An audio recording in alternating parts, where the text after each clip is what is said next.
The November fog of 1894 had settled upon London with that peculiar density which transforms the greatest metropolis in the world into a labyrinth of shadows and whispered voices.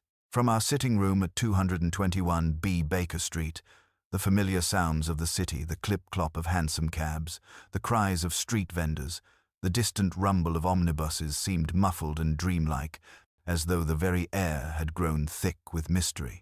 It was upon such an afternoon that I found my friend Sherlock Holmes in one of his contemplative moods, his lean form draped across his favorite armchair, fingers steepled beneath his aquiline nose as he gazed into the dancing flames of our coal fire. I had just returned from my rounds at Street Bartholomew's Hospital, my medical bag still damp from the persistent drizzle, when Holmes spoke without turning his penetrating grey eyes from the hearth. "Tell me, Watson," said he, his voice carrying that note of barely contained intellectual excitement which invariably preceded our most intriguing cases.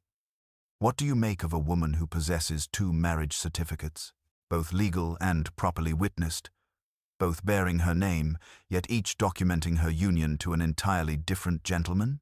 I set down my bag and moved to warm my hands before the fire, considering his words carefully. "Such a situation would be quite impossible, Holmes, unless the lady had been widowed and remarried, though I confess I fail to see what mystery could arise from such common circumstances." "Ah, but you have touched upon the very crux of the matter," Holmes replied, finally turning those keen eyes upon me. "What if I were to tell you that both husbands are presently deceased, both died within the past fortnight, and both bodies have been claimed by this same lady as her lawfully wedded spouse?" Before I could respond to this extraordinary statement, the familiar sound of Mrs. Hudson's footsteps upon the stairs announced a visitor. Our landlady's gentle knock was followed by her voice. "Inspector Lestrade to see you, Mr. Holmes. He says it's a matter of the utmost urgency." "Show him up immediately, Mrs. Hudson," Holmes called, springing from his chair with that sudden energy which transformed him from languid observer to active participant in the great game of criminal investigation. "Unless I am much mistaken, Watson, we are about to hear the particulars of the very case I have just described." Inspector Lestrade entered our sitting room with his characteristic brisk efficiency, though I noted immediately that his usually composed demeanor bore signs of considerable strain. His sharp features were drawn with fatigue, and his small, bright eyes held the haunted expression of a man who had encountered something that challenged his fundamental understanding of human nature. "Mr. Holmes, Dr. Watson," he began without preamble, removing his bowler hat and running his fingers through his thinning hair. "I find myself confronted with a case so utterly bewildering, so completely at odds with everything I thought I knew about criminal behavior, that I confess myself entirely at sea." Holmes gestured toward the chair opposite his own. "Pray sit down, Inspector, and tell us everything. I believe we may be dealing with the curious affair of Mrs." He paused, eyebrows raised inquiringly. "Mrs. Lydia Fairclough," Lestrade supplied, settling into the offered chair with evident relief, though whether that name represents her true identity or merely another layer in what appears to be an elaborate deception, I cannot say. The lady with 2 husbands," Holmes murmured, his eyes brightening with interest. Lestrade started in his chair. "Good Lord, Holmes, how could you possibly know of the case? The second body was discovered only this morning, and we've kept the matter strictly confidential to avoid a public sensation. Elementary deduction, based upon certain intelligence that has reached me," Holmes replied with a slight smile. "But pray continue with your account.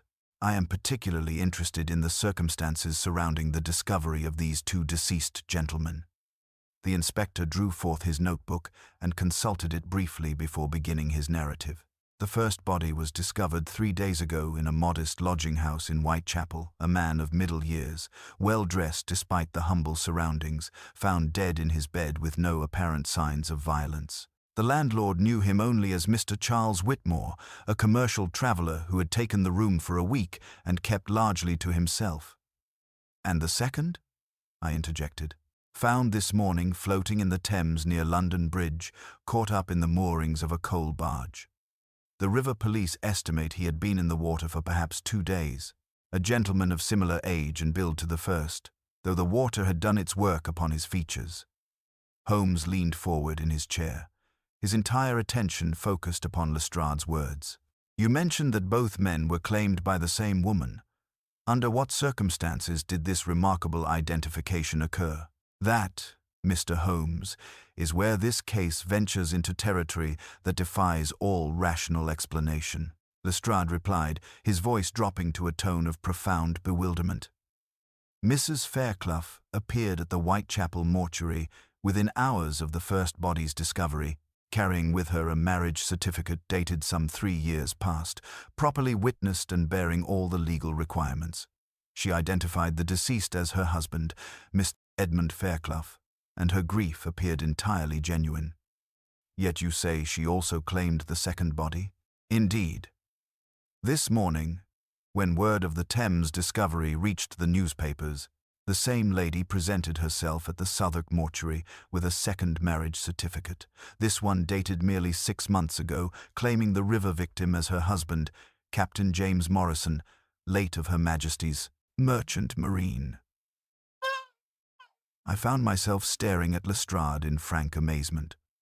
How can one woman be legally married to 2 different men? Hiba. That, Dr. Watson, is precisely the question that has brought me to seek Mr. Holmes's assistance, Lestrade replied grimly.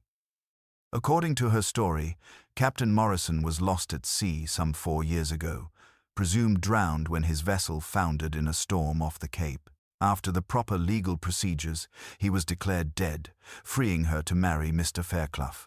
Yet now she claims both men as her lawful husband, and both marriage certificates appear to be entirely legitimate. Holmes had risen and begun his familiar pacing before the fireplace, his hands clasped behind his back, his brow furrowed in concentration. Most intriguing, he murmured. Tell me, Inspector, what is your assessment of Mrs. Fairclough herself? Does she strike you as a calculating deceiver? Or might there be some other explanation for her extraordinary claims? That is perhaps the most puzzling aspect of the entire affair, Lestrade admitted. I have interviewed the lady extensively, and I confess that if she is acting, she is the most accomplished performer I have ever encountered. Her distress appears entirely genuine, her confusion absolute. She seems as bewildered by the situation as we are. Yet she maintains with unwavering certainty that both deceased men were her husband. And what of the physical evidence? Are there any distinguishing marks or characteristics that might help establish the true identity of either victim? The Whitechapel body bore a distinctive scar upon the left hand, a crescent-shaped mark that Mrs. Fairclough immediately recognized and described in detail before viewing the remains. The Thames victim, despite the damage from his time in the water, retained a gold signet ring bearing the initials J.M., which she claimed belonged to Captain Morrison. Holmes paused in his pacing, his grey eyes growing distant as he processed this information. Inspector, I believe we are dealing with a puzzle of extraordinary complexity, one that may well challenge our fundamental assumptions about identity, death, and the nature of matrimonial bonds. With your permission, I should very much like to examine both bodies and interview Mrs. Fairclough myself. You have it gladly, Mr. Holmes, Lestrade replied, rising from his chair with evident relief. I confess that this case has me completely baffled. If Mrs. Fairclough is innocent of any wrongdoing, then we face a mystery that defies rational explanation. If she is guilty of some elaborate fraud, then she has devised a scheme of such audacious complexity that I cannot begin to fathom its purpose. Come, Watson, Holmes said, reaching for his coat and hat. We have before us a case that promises to test our deductive faculties to their utmost limits. A woman who claims 2 husbands, both recently deceased, both apparently genuine. It reads like something from the pages of a sensation novel. Yet here it stands before us as stark reality. As we prepared to depart, Holmes paused at his chemical table and selected a small magnifying glass, which he slipped into his waistcoat pocket. "Tell me, Inspector," he said as we descended the stairs, "has Mrs. Fairclough mentioned anything about insurance policies or inheritance matters?" "Now that you mention it," Lestrade replied thoughtfully. "She did indicate that both men had made provisions for her in their wills, though she seemed more concerned with the propriety of the burial arrangements than with any financial considerations." "Most illuminating?" Holmes murmured as we emerged into the fog-shrouded street. "Watson, I believe we stand upon the threshold of a mystery that will require all our powers of observation and deduction. The case of the widow who claimed 2 husbands at once has begun, and I suspect that before we reach its resolution, we shall uncover truths that will astonish even the most seasoned investigators of Scotland Yard." As our hansom cab disappeared into the swirling London fog, I found myself wondering what extraordinary revelations awaited us in the mortuaries and lodging houses of the great metropolis. Little did I know that this seemingly impossible case would lead us through a labyrinth of deception, mistaken identity, and human frailty that would test even Holmes's remarkable powers of deduction to their very limits. This concludes Section I of The Case of the Widow Who Claimed 2 Husbands at Once. The mystery has been established with our central impossibility. The key players have been introduced, and Holmes's interest has been thoroughly engaged. The stage is now set for the detailed investigation that will follow in subsequent sections. The November fog seemed to press against the windows of our hansom cab as we made our way through the narrow streets toward Whitechapel, the rhythmic clip-clop of hooves echoing hollowly against the grimy brick facades that lined our route.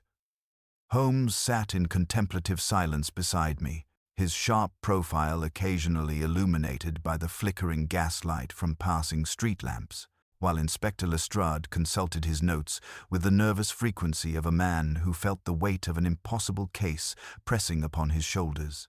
"Tell me, Inspector," Holmes said suddenly, breaking the monotony of our journey. "What was your impression of Mrs. Fairclough's demeanor when she first appeared at the mortuary? Did she seem surprised by the discovery of the body? Or did she give the impression of having expected such news?" Lestrade shifted uncomfortably in his seat, his brow furrowing as he recalled the encounter. "That is perhaps the most peculiar aspect of her behavior, Mr. Holmes. She arrived at the mortuary not in response to any official notification, but claiming she had read of the discovery in the morning papers. Yet, when I later checked with the newspaper offices, I found that no such report had been published at the time she claimed to have seen it." "Most illuminating," Holmes murmured, his grey eyes brightening with interest. "And yet she was able to provide specific details about the deceased's appearance before viewing the body. The crescent-shaped scar on the left hand, a small mole beneath the right ear, even the particular way his hair grew in a distinctive cowlick at the crown, all described with perfect accuracy before she set eyes upon the remains."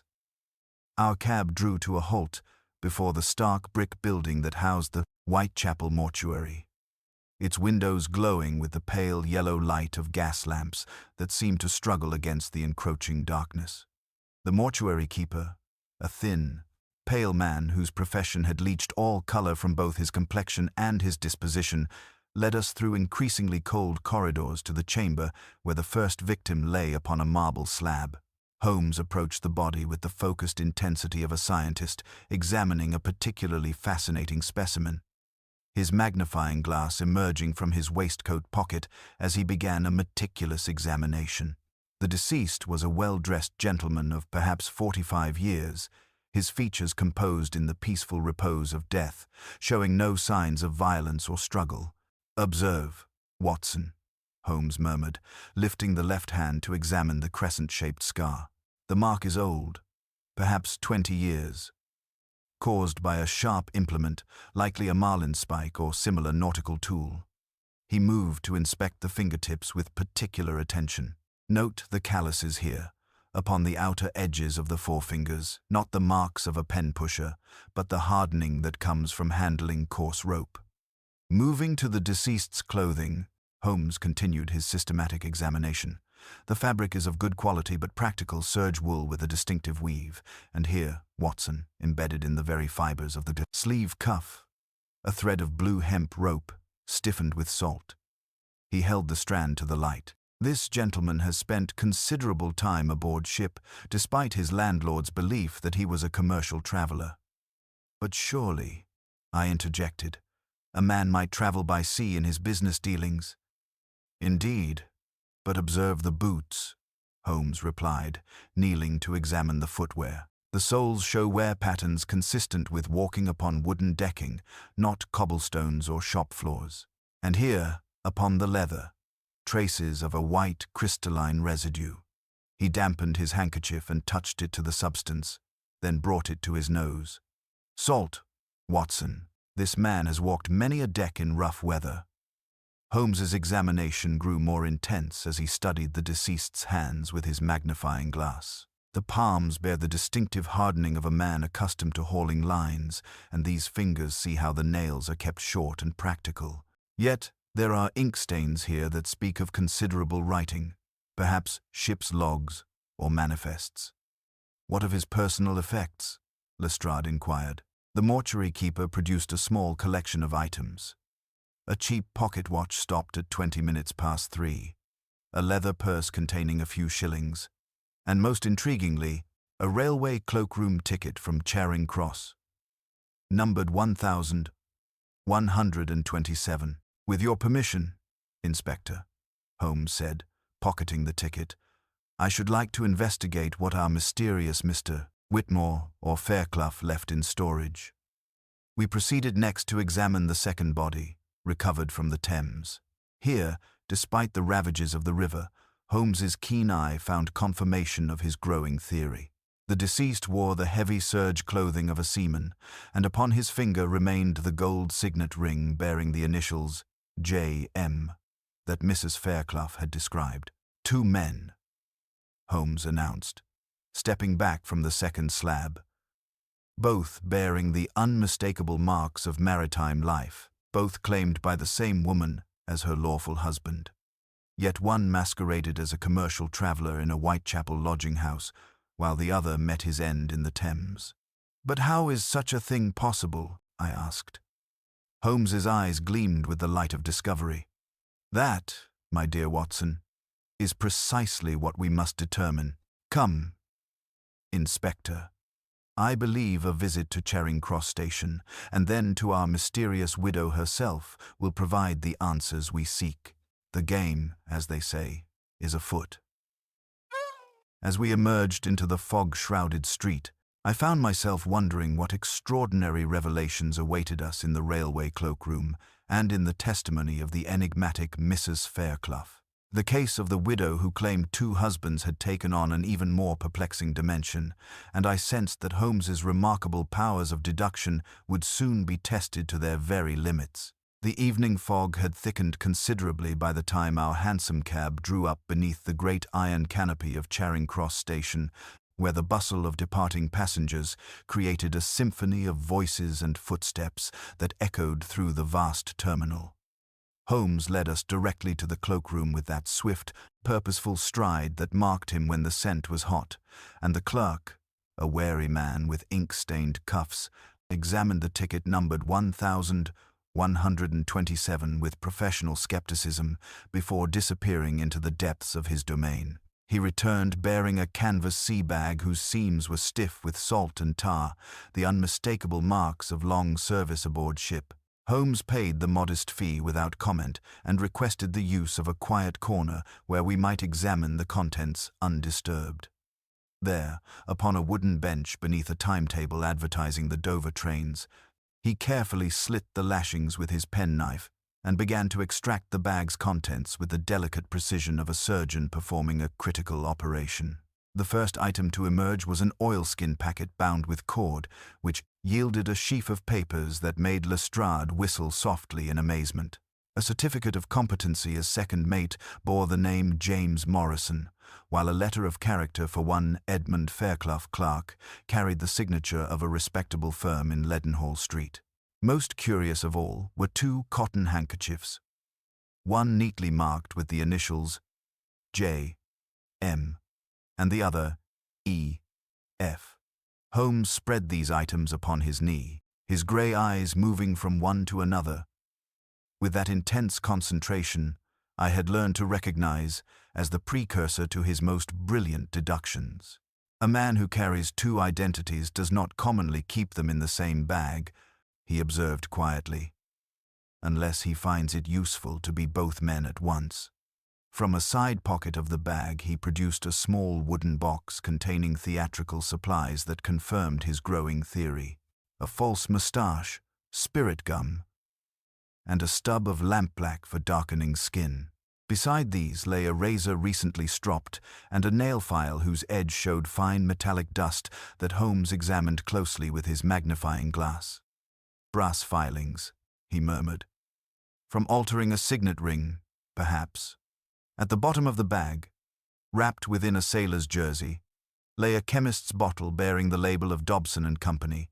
Limehouse chloral hydrate, 4 ounces, with stern warnings printed in bold letters. Lestrade gave a low whistle of recognition. That would put a man to sleep permanently if administered in sufficient quantity. Holmes nodded grimly. "Or prepare him for the Thames, Inspector. But we must not race ahead of our facts." The final item was a cabinet photograph showing Mrs. Fairclough seated in a garden chair with a bearded gentleman standing behind her, his hand resting upon the chair's back. The man's features were sharp and intelligent, and upon his finger gleamed a signet ring whose details had been carefully retouched in the photographic process. Taken at Hooper's studio on Ratcliffe Highway, Holmes noted, examining the photographer's mark. "A maritime quarter, and observe how the beard has been enhanced in the developing a later addition to alter the subject's appearance." As we prepared to leave the station, Holmes pocketed a small pasteboard that had been concealed beneath the photograph. "A pawn ticket, gentlemen. Rathbone and Sons, Wapping High Street. We shall discover what our chameleon thought prudent to pledge." The fog had grown so dense that our cab moved at barely more than walking pace through the gaslit streets toward Mrs. Fairclough's address in Gloucester Terrace. She received us in a modest drawing-room, whose feminine furnishings could not quite mask the faint maritime scent that seemed to permeate the very air, as though a sailor's chest had recently been opened within these walls. Mrs. Fairclough was a woman of perhaps 30 years, pale and composed beneath her widow's veil. Her eyes reddened with genuine tears, yet quick to observe our every movement. Holmes made his bow with respectful formality but remained standing, a position he preferred when conducting serious interrogations.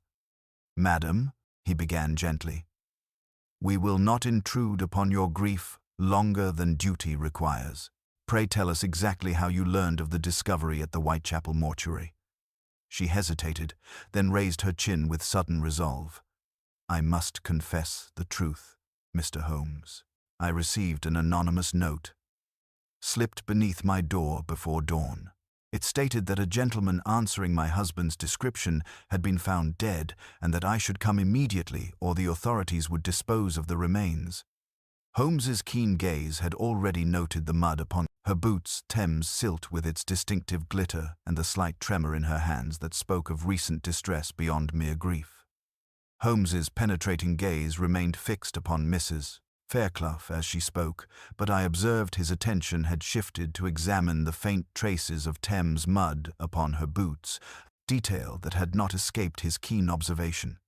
"This anonymous note," he inquired with studied casualness. "I should very much like to examine both the handwriting and the paper quality. Such details often reveal more than the sender intends." She hesitated, her fingers worrying the edge of her black-bordered handkerchief. "I'm afraid I acted rashly in my distress, Mr. Holmes." After reading those cruel, callous words, I threw the message into the fire. I could not bear to keep such a thing. Her voice carried genuine tremor, yet Holmes's expression suggested he detected something beneath the surface of her grief.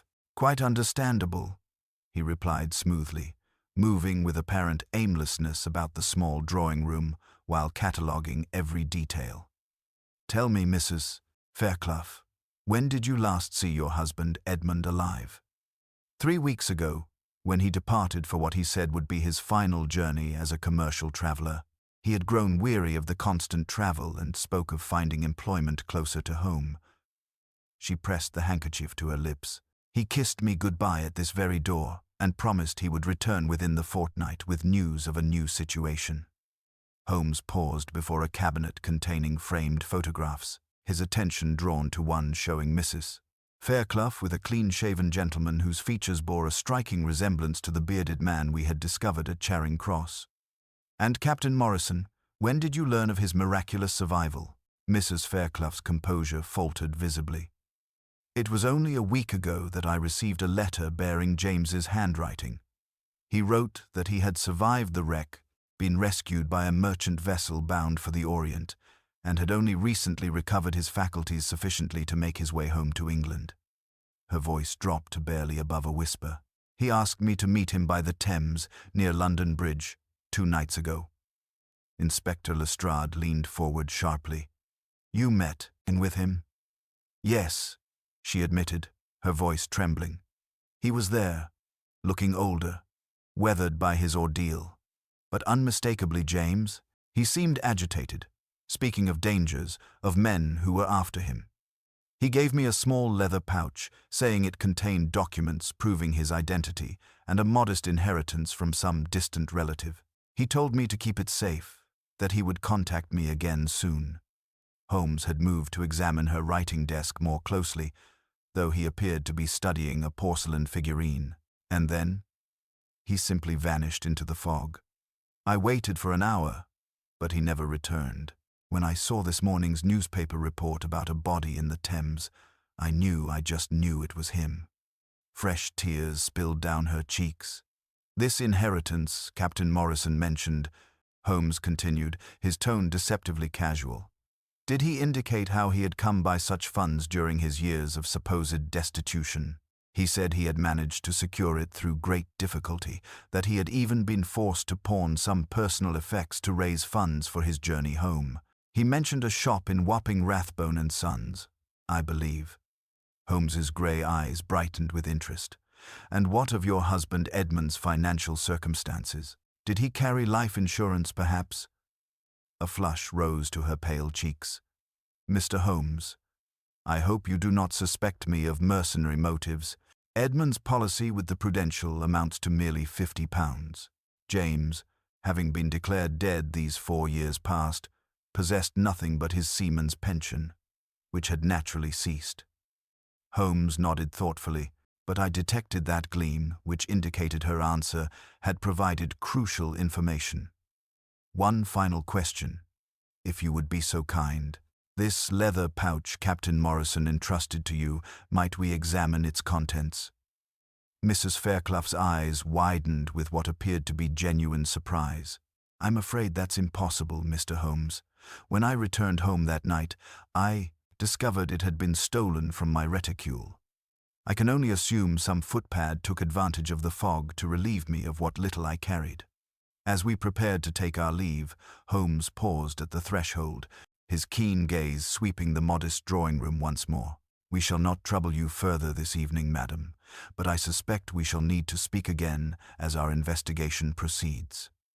The fog had thickened considerably as we emerged onto the gaslit street, and Holmes stood motionless for several moments, his expression distant yet eager. Watson, he said softly, we have before us a woman whose story contains more holes than a fishing net, yet whose distress appears entirely genuine.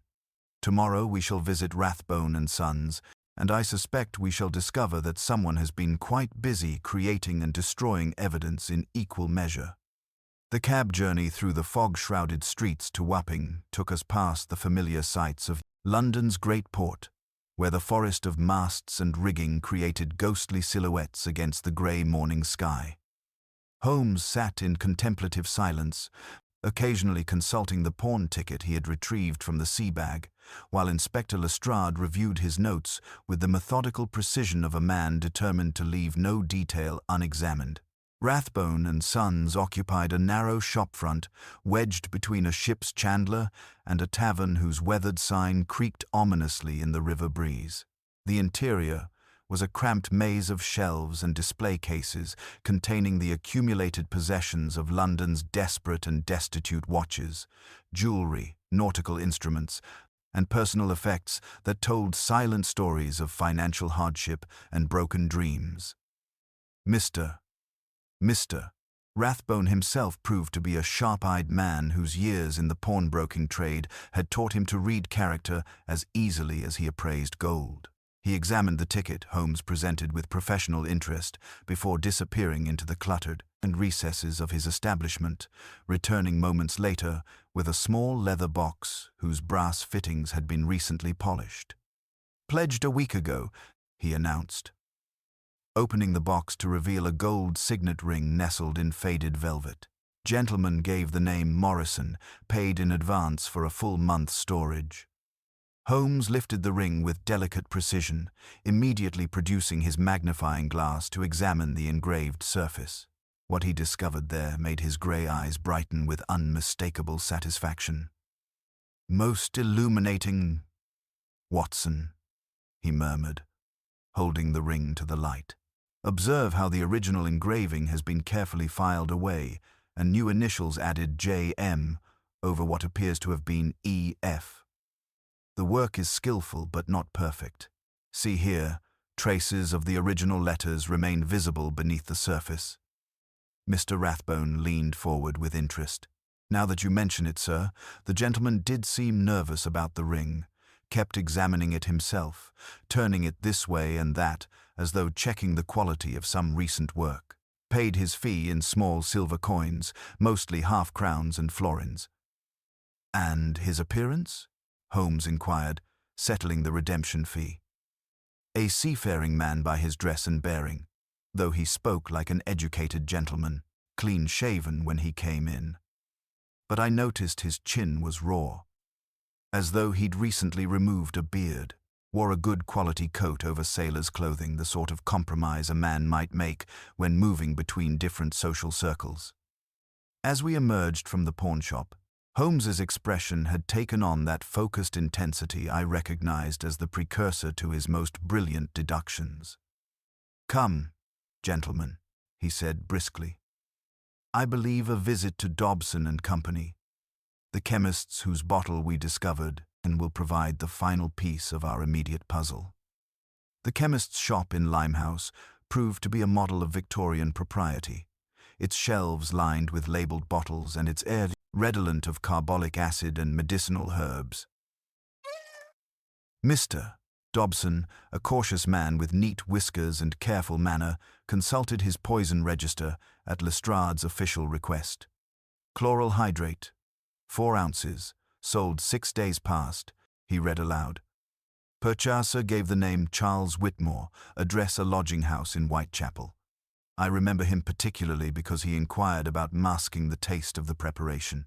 I recommended syrup of orange, as is standard practice for such medicines. Holmes nodded grimly. "And his manner of payment?" "Cash, sir." Exact change, in fact, which struck me as unusual for such a purchase. Most customers require their change counted carefully when dealing with controlled substances. As we stepped back into the grey afternoon, Holmes paused beneath a gaslight, his keen gaze sweeping the busy street as though searching for some invisible connection between the scattered elements of our investigation. "Watson, Lestrade," he said quietly, "we now possess irrefutable evidence that a single individual has been operating under multiple identities, pawning jewelry under one name, purchasing dangerous drugs under another, all while maintaining the fiction of being 2 separate men." "But surely," I protested, "the presence of 2 bodies argues against such a theory." Holmes's smile was enigmatic. "On the contrary, my dear fellow, it argues most powerfully in favor of it. The question we must now answer is not who these men were, but rather who wished us to believe they were 2 different people, and why such an elaborate deception was deemed necessary."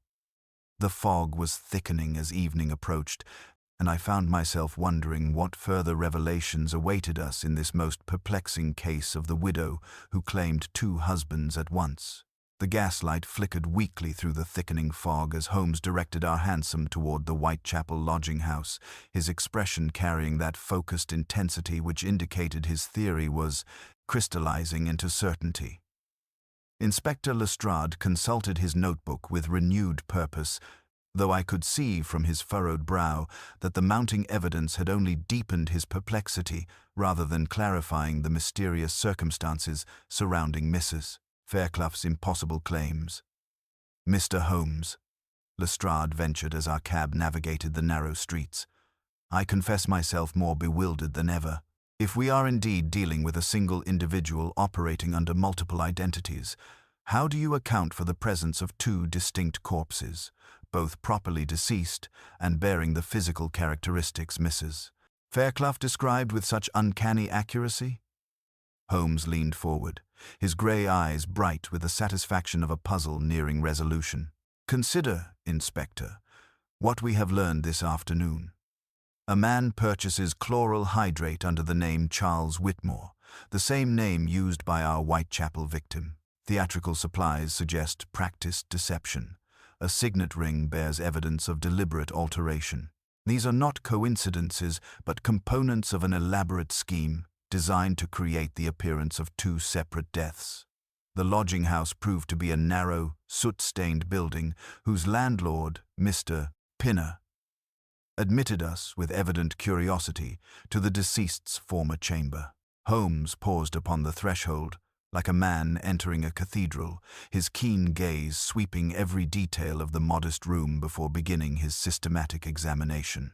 He moved first to the small table beside the bed, where a single teacup remained upon its saucer.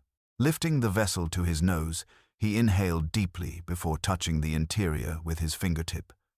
"Orange syrup," he announced quietly, with the unmistakable bitter residue of chloral hydrate. The spoon shows crystallized traces at the bowl's edge. Our victim was administered the narcotic in sweetened tea to mask its unpleasant taste. From the fireplace grate, Holmes extracted a small fragment of orange peel, browned and curled as though hastily dried. "Prepared in advance," he observed, suggesting premeditation rather than spontaneous action. Moving to the windowsill, he scraped a sample of grayish residue onto his handkerchief. "Thames mud, Watson, ground into the paint by damp boots. Our visitor had recently been at the riverside." "Mr. Pinner." Holmes addressed the landlord directly. "You mentioned a caller who visited Mr. Whitmore on the evening of his death. Describe this gentleman's appearance and behavior."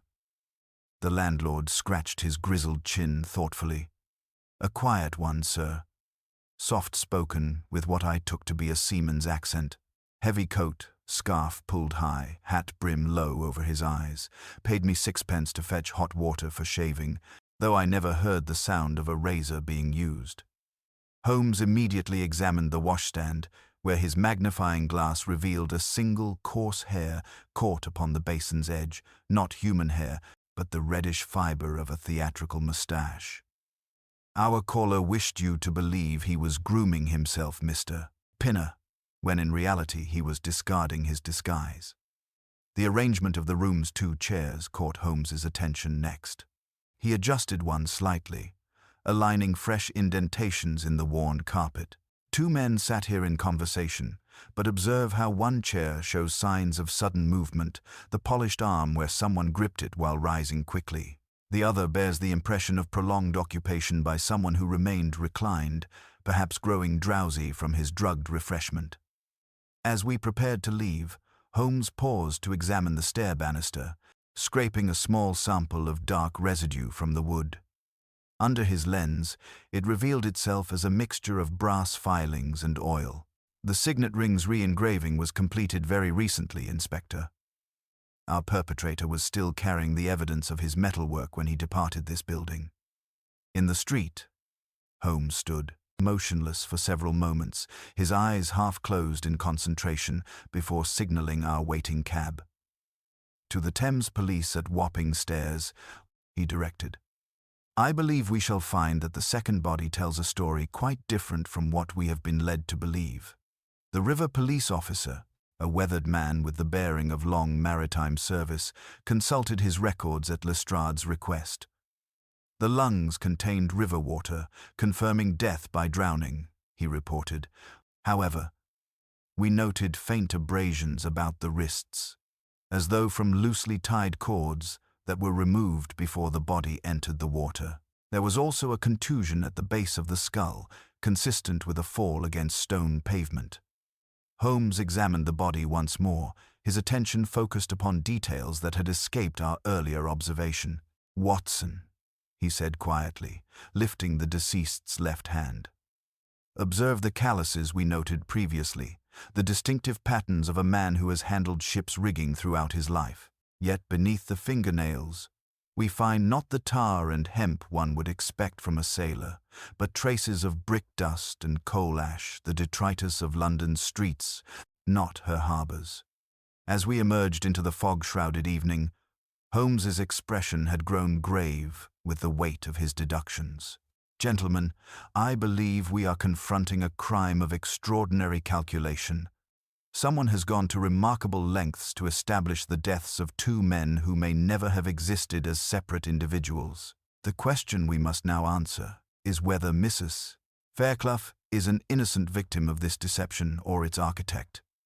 "But surely," I protested, "the woman's distress appeared entirely genuine. Could such grief be feigned with such conviction?" "Consider the alternative, Watson," Holmes replied grimly. "A scheme requiring the death of an innocent man, chosen for his physical resemblance to the perpetrator, drugged into unconsciousness, disguised with theatrical supplies, and cast into the Thames bearing false identification. If Mrs. Fairclough is indeed complicit in such a plan, then we are dealing with a criminal mind of exceptional ruthlessness and cunning." The fog thickened around us as our cab carried us through the gaslit streets, and I found myself wondering what further horrors this case might reveal before Holmes's relentless logic brought it to its inevitable conclusion. The evening fog had grown so dense by the time we returned to Baker Street that our familiar door appeared as merely a dim beacon in the swirling darkness, and I found myself grateful for the warm glow of gaslight that welcomed us home after our day of disturbing revelations. Holmes immediately threw himself into his chair before the fire, his lean form tense with that peculiar energy that marked his moments of greatest intellectual ferment, while Inspector Lestrade settled opposite with the weary resignation of a man whose fundamental assumptions about criminal behavior had been thoroughly shaken. "Watson, Inspector," Holmes began without preamble, his grey eyes reflecting the dancing flames. "We have assembled a collection of evidence that points inexorably toward a single, inescapable conclusion, yet that conclusion challenges every conventional understanding of identity, death, and matrimonial deception." He steepled his fingers beneath his chin, his voice taking on that measured cadence I recognized as the precursor to his most brilliant deductions. "Consider what we know with absolute certainty. Theatrical supplies suggesting practiced disguise, a signet ring bearing evidence of deliberate alteration, chloral hydrate purchased under false identity, and two corpses bearing the unmistakable marks of maritime life, yet found in circumstances that strain credibility." Lestrade consulted his notebook with renewed attention. "But surely, Mr. Holmes, the physical evidence of two distinct bodies argues against any theory of singular deception.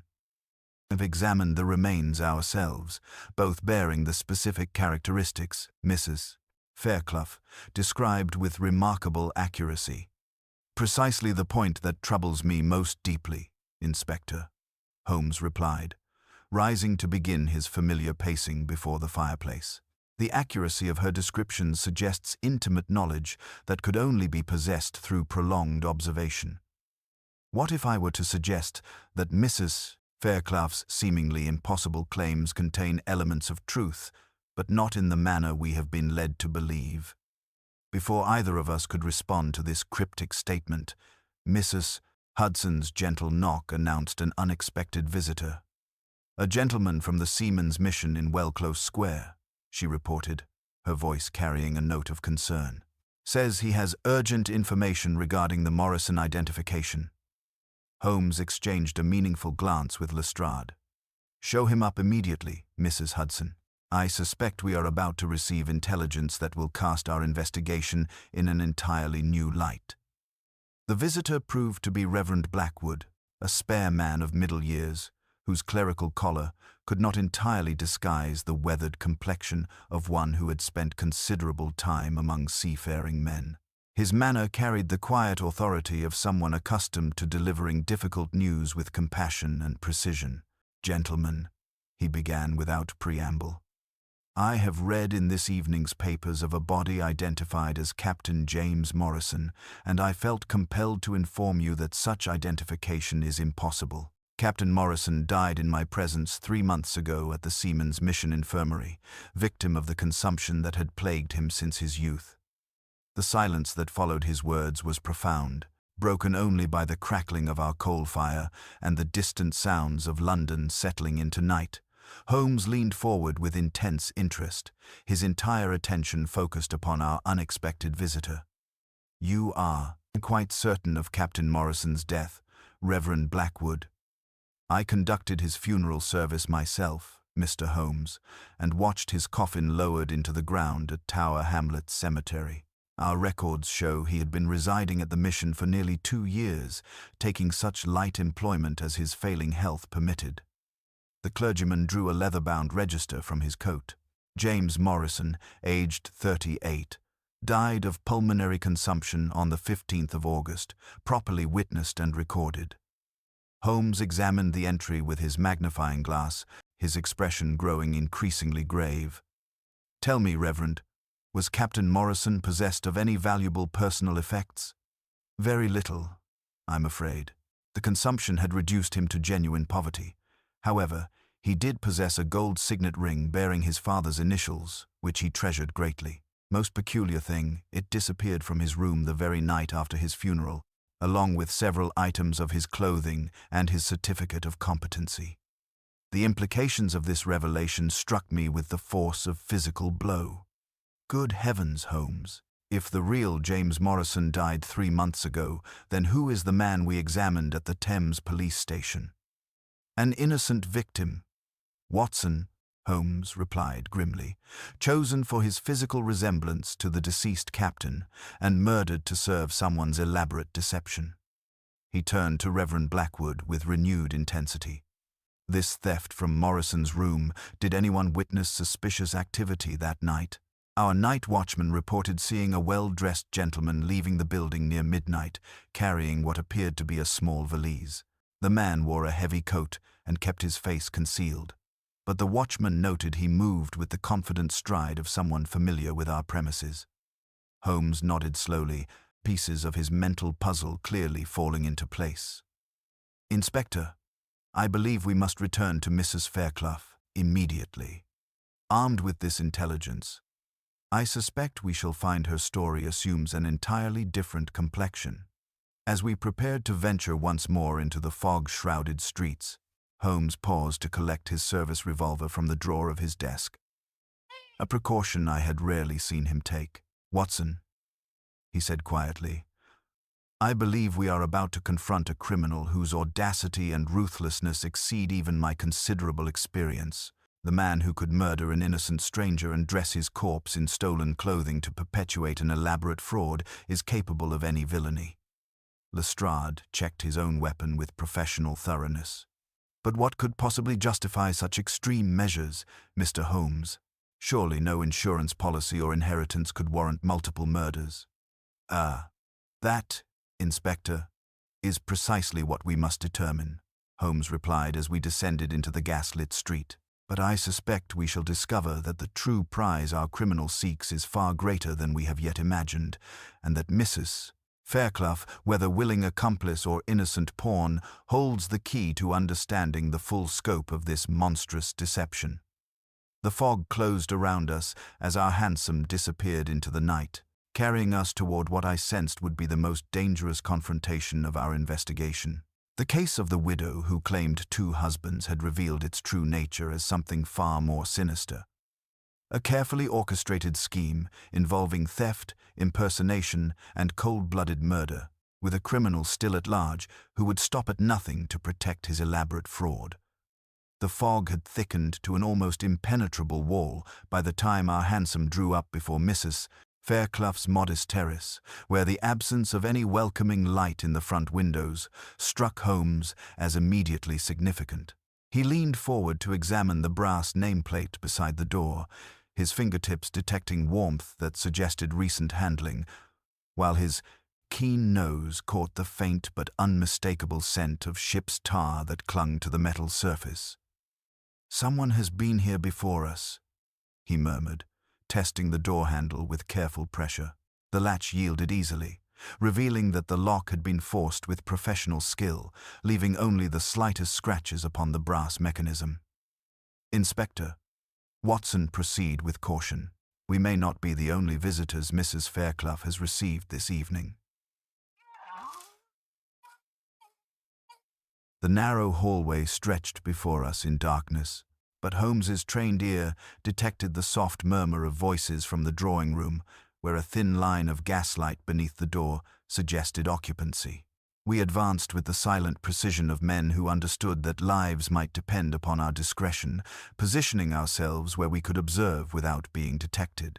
Through the partially opened door, we could see Mrs. Fairclough seated rigidly in her chair, her face pale with an emotion that transcended mere grief. Standing before the fireplace was a tall figure in a heavy maritime coat, his back turned toward us, but his voice carried the cultured accent of an educated gentleman, tinged with the rougher inflections of long years at sea. "My dear Lydia," he was saying with chilling calm, "your performance has been admirable, but circumstances now require a more permanent resolution to our difficulties. The authorities are asking questions that threaten to unravel everything we have so carefully constructed." Mrs. Fairclough's response carried genuine terror. "Please. You must understand, I never intended for innocent men to die. When you first approached me with this scheme, you promised no one would be harmed. You said it was merely a matter of insurance claims and legal technicalities." Holmes exchanged a meaningful glance with Lestrade, his grey eyes brightening with the satisfaction of a theory confirmed. The man at the fireplace moved slightly, revealing a profile that bore only passing resemblance to either of the corpses we had examined, yet possessed the distinctive weathered features of one who had spent considerable time upon the ocean. "Innocent?" The man laughed coldly. "My dear woman, there are no innocent parties in matters of such magnitude. The unfortunate gentlemen who provided us with our necessary corpses were chosen precisely because their disappearance would cause no inconvenience to anyone of importance. Street dwellers, workhouse inmates, society's forgotten refuse, elevated to serve a greater purpose." "But Captain Morrison was a real person," Mrs. Fairclough protested with sudden defiance. "He had friends at the Seamen's Mission, people who cared about him. His death was not yours to exploit." The man's posture stiffened dangerously. "Morrison died of his own weakness, consumed by the very disease that made him useless as anything but a source of identity papers.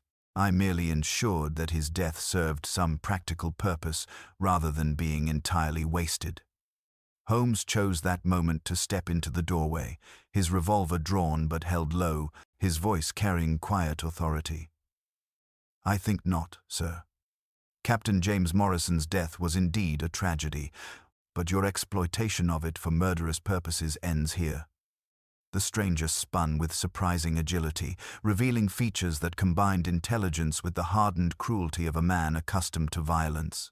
His hand moved instinctively toward a weapon concealed beneath his coat, but froze as he found himself facing three armed men whose positions offered no avenue of escape. "Mr. Sherlock Holmes, I presume," he said with remarkable composure for a man caught in such circumstances. "Your reputation for interfering in matters that do not concern you appears to be well-founded."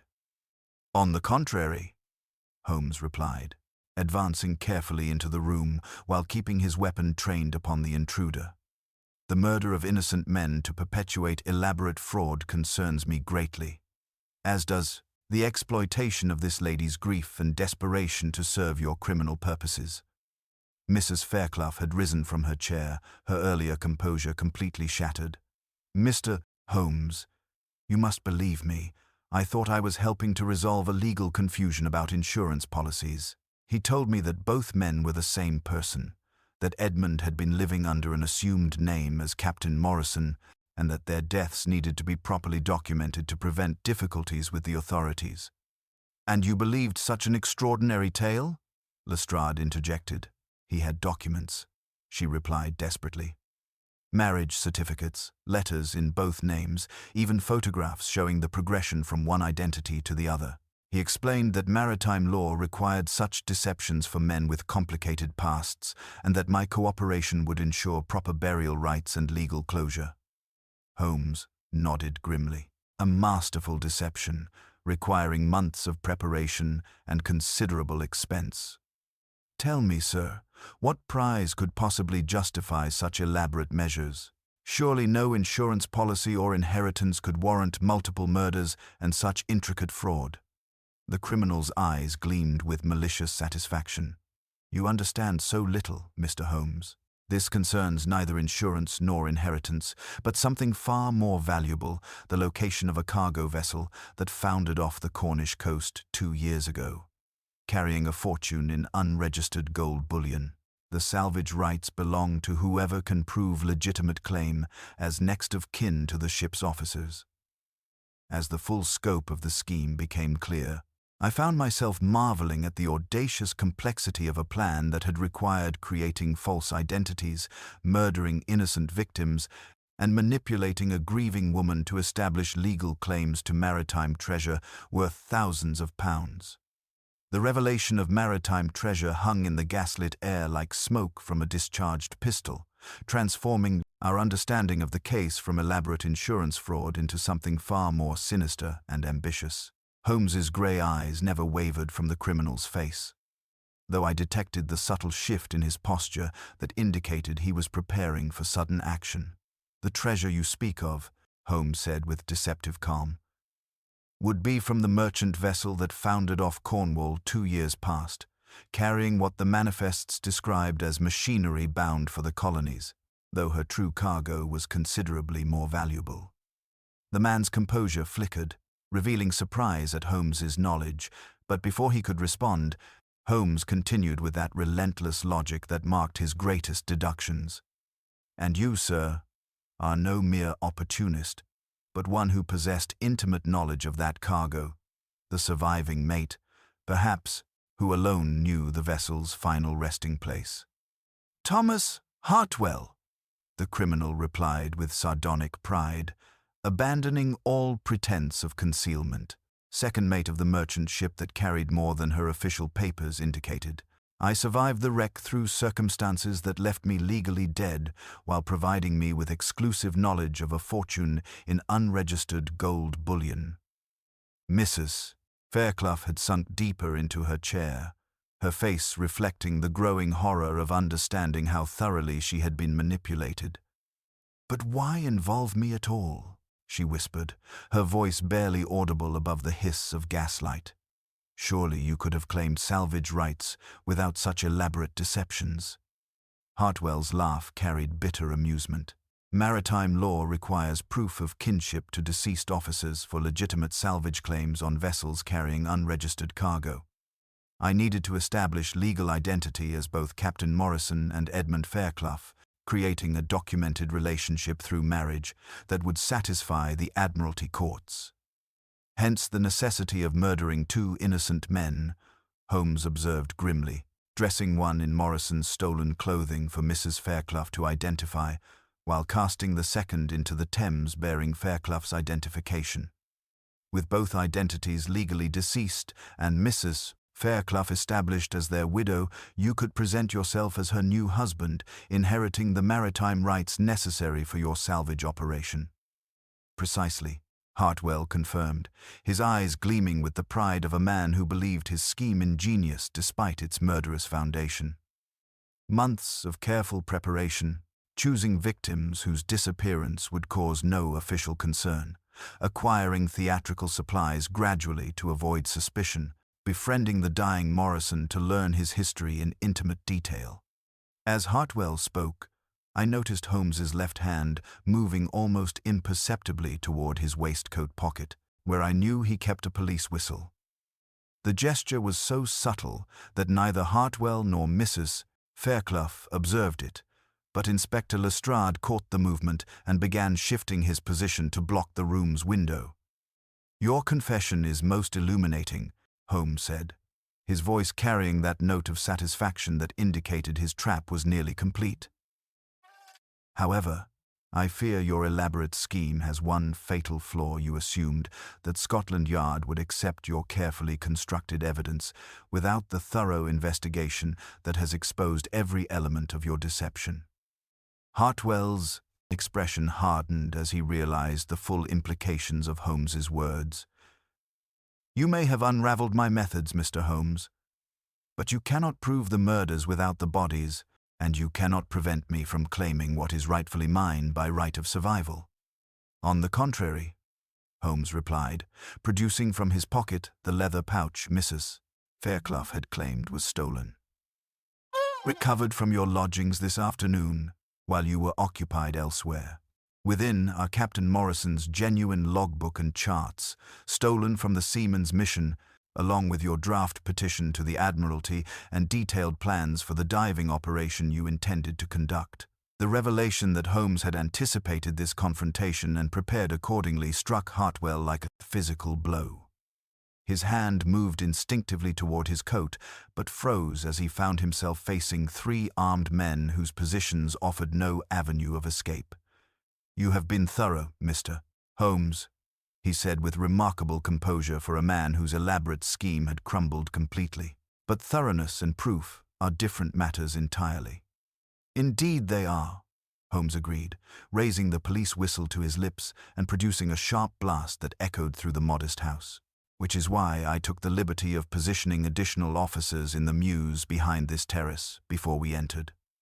The sound of heavy footsteps in the rear garden confirmed that Holmes's preparation had been characteristically complete.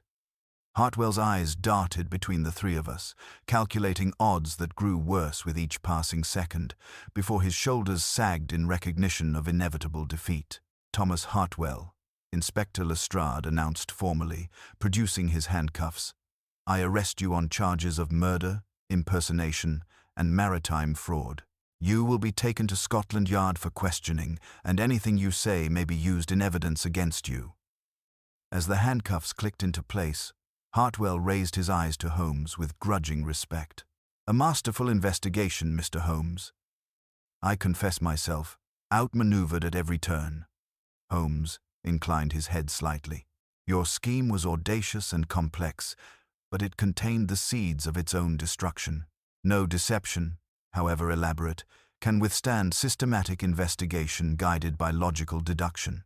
The fog pressed against the windows as additional constables entered to escort Hartwell away, and I found myself marveling once again at Holmes's ability to anticipate not only the criminal's methods but his likely responses to discovery. The case of the widow who claimed two husbands at once had revealed its true nature as a maritime treasure hunt built upon a foundation of murder and deception, but Holmes's relentless pursuit of truth had brought justice to the innocent victims and closure to their unwitting accomplice.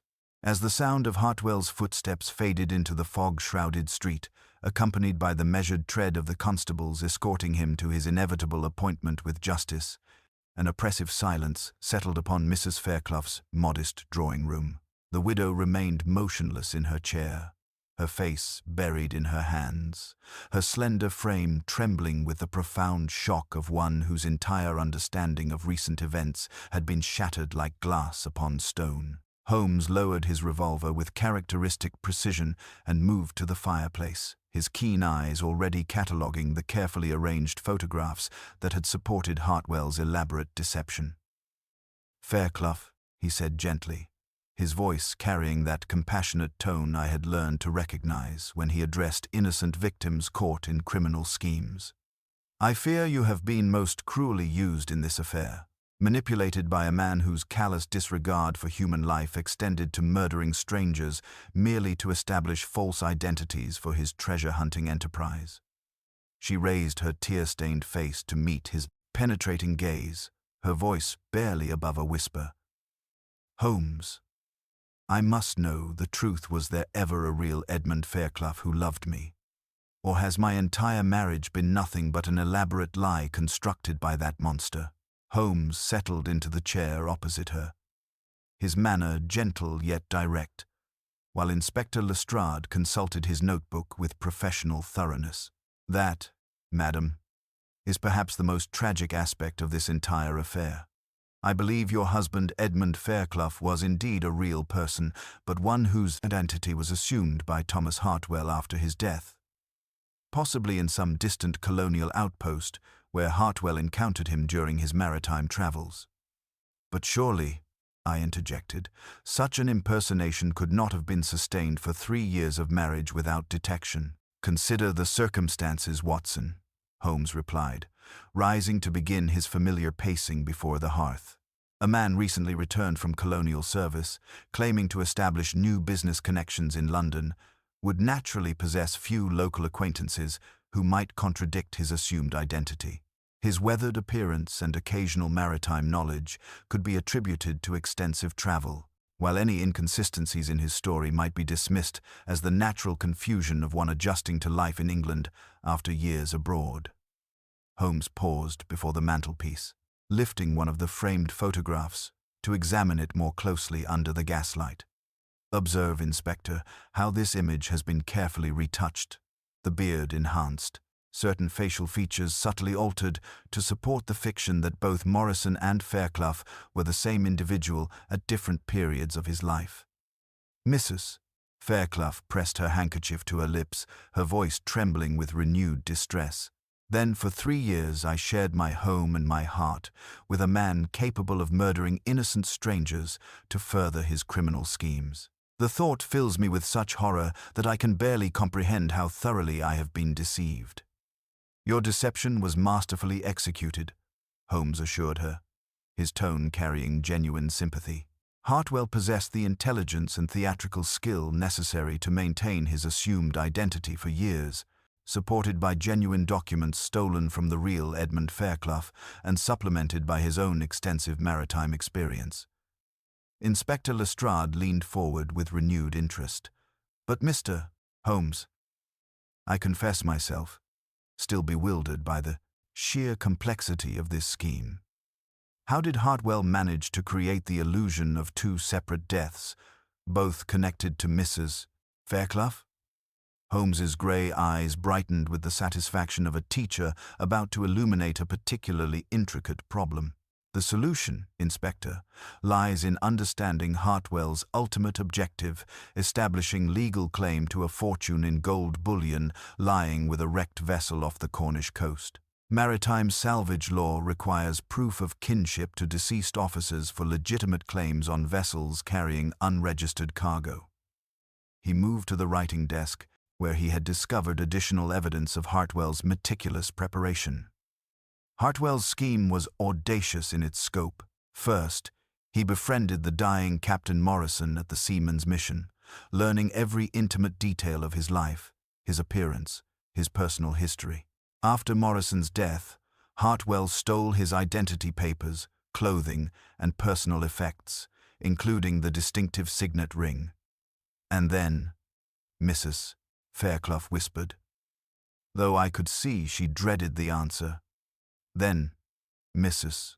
Fairclough, he presented himself to you as the miraculously surviving Captain Morrison, wooing and marrying you to establish the legal connection necessary for his salvage claim. However, to fully secure those rights, he needed Morrison to be officially dead while leaving you free to marry again, specifically, to marry Thomas Hartwell himself." Holmes lifted a small wooden box from the desk, revealing the theatrical supplies we had discovered. The false moustache, spirit gum, and lampblack allowed him to alter his appearance as needed.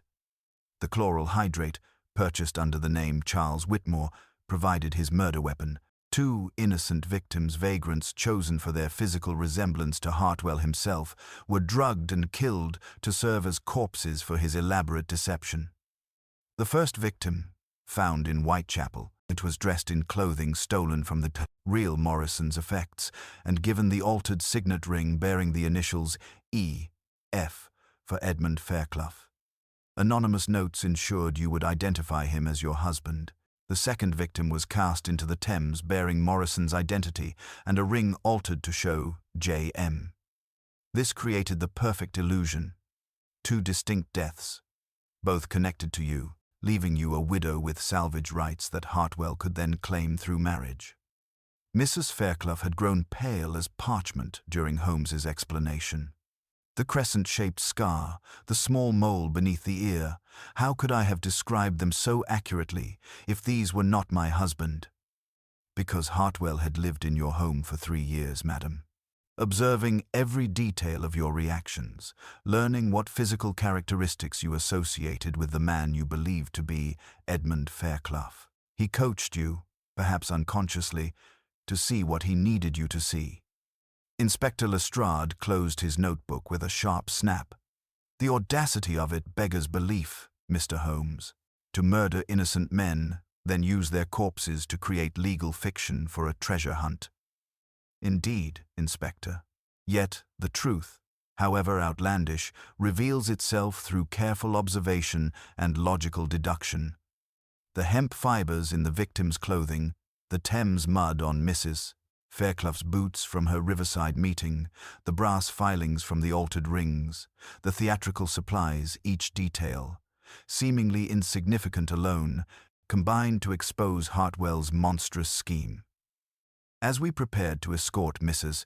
Fairclough to Scotland Yard for her formal statement, Holmes paused to examine once more the scattered evidence of criminal enterprise that had required months of planning and ruthless execution. The fog had begun to thin slightly, allowing pale moonlight to filter through the drawing-room windows and illuminate the detritus of shattered lives and broken trust. Mrs. Fairclough, Holmes said quietly as we prepared to depart, you have been the victim of a deception so elaborate and heartless that few could have detected it. Your grief was genuine, your cooperation innocent, and your suffering undeserved. I trust that justice will recognize these facts. As we emerged into the fog-shrouded street, I found myself reflecting upon the extraordinary complexity of a case that had begun with the seemingly impossible claim of a widow who possessed 2 husbands, only to reveal itself as a maritime treasure hunt built upon a foundation of murder, impersonation, and psychological manipulation that had destroyed innocent lives in service of criminal greed. The case of the widow who claimed 2 husbands at once had reached its resolution, yet I knew that for Mrs. Fairclough, the true healing would take far longer than our investigation had required. The pale November dawn had begun to penetrate London's fog when we finally returned to Baker Street, our extraordinary case drawing to its inevitable conclusion. Mrs. Fairclough, though still trembling from the night's revelations, had found within herself a quiet strength that spoke well of her character, while Inspector Lestrade bore the satisfied expression of a man whose faith in systematic investigation had been thoroughly vindicated.